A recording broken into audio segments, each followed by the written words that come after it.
همکیشان عزیز، اعضای محترم کنیسای نساخ،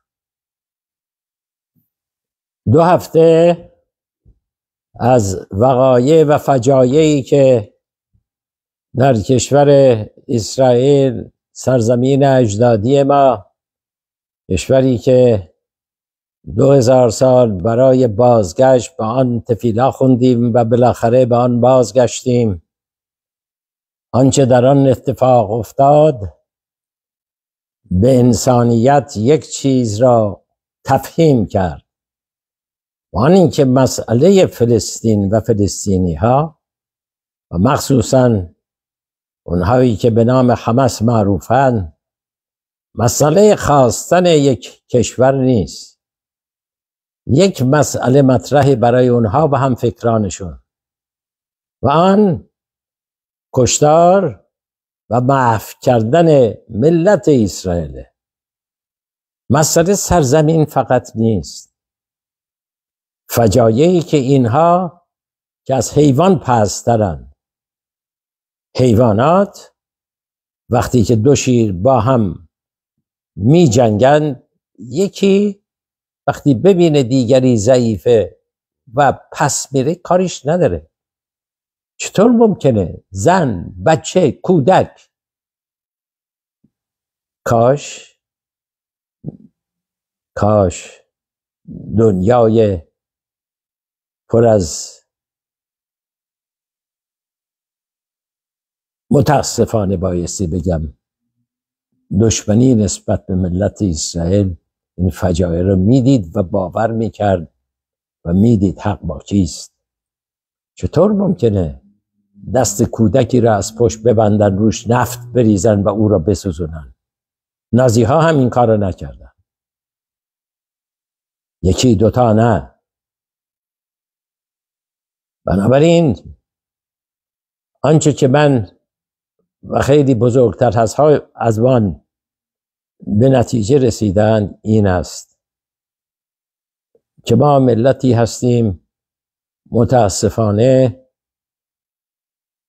میبینیم وقتی که در کشور خود هم مستقل زندگی میکنیم، دیگران طاقت این که ما مستقلیم به دنیای بشریت خدمت میکنیم او رو نمیتونن ببینن. و هیتلر دوم با ساختن بمب اتمی و دادن اسلحه به دشمنان اسرائیل، هدفش با اونهایی که روز سیمخات تورا آمدن و کشتار کردن در اسرائیل هیچ فرق نمیکنه. اون هم مثل آنهاست. چه کار بایستی کرد؟ ببینید، ما کشتی نشستگانیم، هممون، همه ملت اسرائیل در هر کجا که هست، و اگر یک قسمت از آن خدایی نکرده از کشتی دچار سانحه بشه، آب درش نفوذ بکنه، همه جا را خواهد گرفت. بایستی بیدار باشیم، از تاریخ یاد بگیریم. یوسفوس فلاویوس که در زمان به خرابی به تبلیغداش دوم زندگی میکرد، می نویسد بعد از اینکه رومی ها کشتارهای بسیار زیادی را در ارث اسرائیل کردن، نه تنها ویران کردن یروشلایم و بیت المقدس را، اونها هم کمتر از نازی ها نبودن. خیلی از یهودیان را کشتن و ناگهان در ممالک دیگری، در شهرهای دیگری که یهودی زندگی میکرد، هم شهری هاشون میریزن تو محله های یهودی، اونها را میکشن، خانه و مال و دارایی همه اونها را تصاحب میکنن، به جز بابل زیر سلطه ایرانیان بود. بنابراین تنها راهی که ما داریم یگانگی است.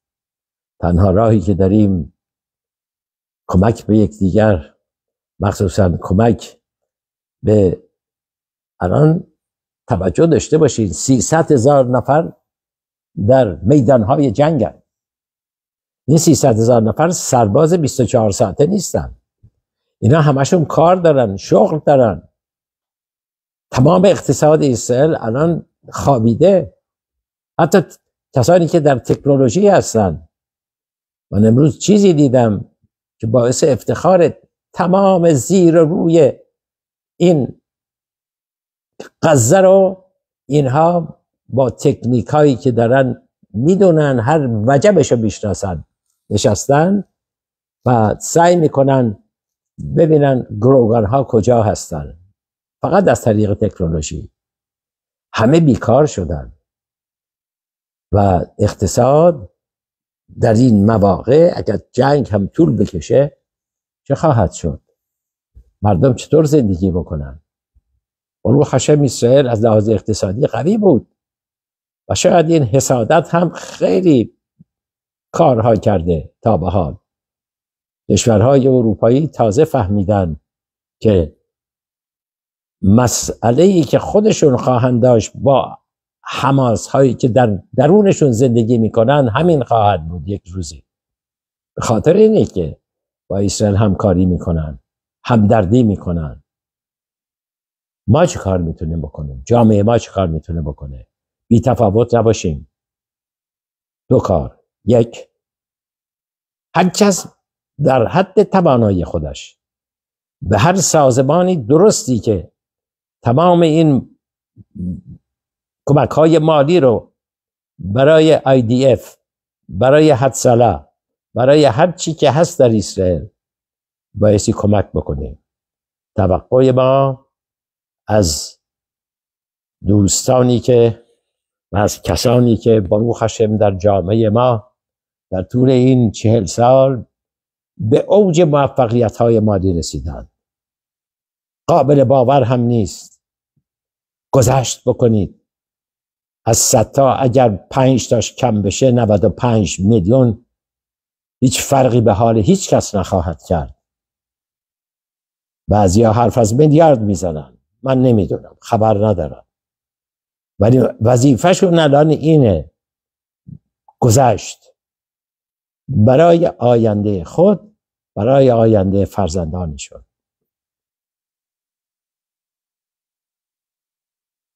بنابراین تمنا دارم همه ما یک دل، اول کمک های مالی، دوم هر روز تفیلا بخونیم به درگاه خداوند. خداوند تفیلای جمع را میپذیرد. هر روز قسمتی از تهیلیم را بخونیم. هر روز دور هم جمع بشویم و بیخبر نباشیم از آنچه که آنجا میگذرد. هر کس توانایی داره بایستی به یک صورتی کمک بکنه. بسیاری از دوستان ما، اونهایی که پزشک بودن، پزشکیار بودن، کاری میتوانستن بکنن، رفتن کمک بکنن. هر کسی توانایی رو داره بایستی بره. دوستی به من زنگ زد با اینکه سنی ازش رفته بود، گفت من یه موقع سربازی رفتم، میخوام برم بجنگم. شما با این سنت که نمیتونی بجنگی، اصلا سیستم فرق میکنه. اگه میخوای بری برو و اونجا در پشت جبهه کمک بکن. امیدوارم که خداوند با لطف و مرحمت خودش بتونه باعث نجات ملت اسرائیل از این مخمسه بشه و صلح در این کشور، در دنیا برپا گردد.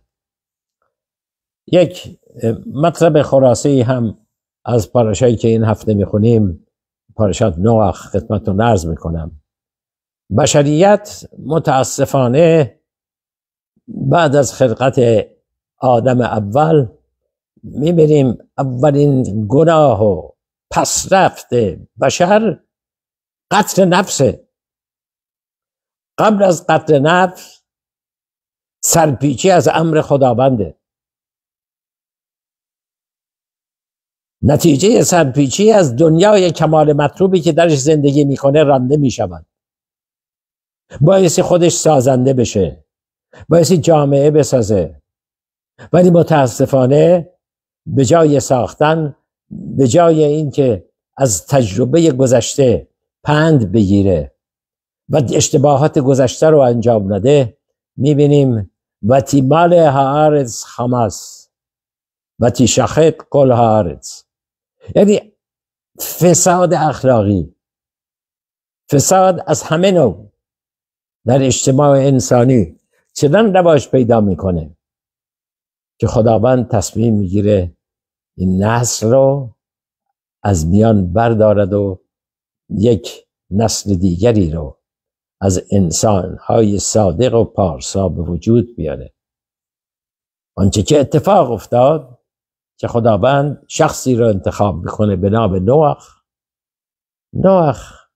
یعنی کسی که باعث تسلی خاطره، تسلی میگه نوح لیدونیم من نوح لتختونیم، یعنی فردی که در حضور خداوند انسانی خوب و پارسا محسوب میشد و در میان انسانها هم همینطور انتخاب میشه که نسل آینده بشر را به وجود بیاره. و میبینیم نتیجه فساد، نتیجه تعرض، تجاوز به جان، مال، ناموس مردم به یکدیگر و طبیعت را عوض کردن. حتی طبیعت میگن حیوانات هم عوض شده بود. نابودی همه این گناهکاران بود. نوح از بچگی خوندیم کشتی نوح، حیواناتی که آمدن نجات پیدا میکنه. و یک میدراشی هست خیلی جالبه، میگه که چرا اصولا از دیدگاه های مختلف میدراش میاد این علت ویرانی و طوفان آبی که آمد به وسیله آن دنیا ویران شد بیان توجیه میکنه. و یکی از اونها یکی میگن چرا، چه دلیل؟ یک دلیلی که میارن این بود، میگه که انسان ها نمیخواستن صاحب فرزند بشوند، بچه نمیخواستن به دنیا بیارن. حتی خود نوح تا 500 سالگی، البته عمره اون موقع عجیب و غریب بوده، صاحب بچه نمیشه. چرا؟ که میگفت چرا من بچه‌ای به دنیا بیارم که در این محیط فاسد، محیطی که عاقبت ویران خواهد شد، این بچه رو اون هم از بین خواهد رفت و تأثیرات محیطی معلوم نیست. این بچه‌ای که من به دنیا آوردم چطور بتونه در برابر اینها، در برابر فساد، در برابر آنچه که در اطرافش هست و تأثیرات محیطی بتونه طاقت بیاره و آلوده نشه. ولی عاقبت ببینیم تورا به ما توصیه میکنه بچه داشتن بسیار مثبته. ابراهام و سارا تا سن پیری این عشق به داشتن فرزند در دلشون شعله بر بوده. راحل همیشه دستش به سوی خداونده، که بچه نداره. داشتن بچه هم مسئولیته هم براخاست، بله، ولی به شرطی که بتوانیم بچه هامون رو در محیط پاک، محیط سالم، دور از تمام بدیها، اعتیادات تربیت بکنیم، در مدارسی که به اونها انسانیت یاد میدن، آینده روشن یاد میدن، نه مدارسی که به آنها بگویند ببین میخوای پسر باشی یا دختر باشی و قانون نمیدونم چه اسمی رویش بذارم از طرف حتی یک ایالت یا قانون گذاری بکنن که بچه ها بدون اجازه پدر مادر و مشورت میتونن برن بگن میخوام من پسر بشم یا دختر بشم و حق ندارم پدر مادر بهش اصلا اعتراض بکنن. آیا با زمان نوح فرق کرده؟ نه. اگر چنین بخوایم بکنیم ازدواج اصلا نمی کنن جوانها. برای چی؟ دلیلش چیست؟ برای که از راه طبیعت، از راه خواستهای طبیعی انسان ها خیلی ها دور شدن. صورت داشتن فرزند یکی از بزرگترین مواهبه و میدرش از این دید تماشا میکنه که چرا طوفان اومد، چرا از برابر که مردم تا قدرت تربیت بچه ها را شد، نه میخواستن نه قدرت داشتنش داشتن که اونها رو طوری تربیت بکنن که تأثیرات محیطی اونها را به راه فساد اخلاقی نکشونه. خیلی جالبه، یکی از شعرای بسیار معروف اسرائیل به نام امیتای میگوید خداوند به او یک دخترکی داده بود و قرار بود که به بیمارستانی بره و دخترک رو ببینه. یه وقتی که با دوستی که به اسمش سویه با هم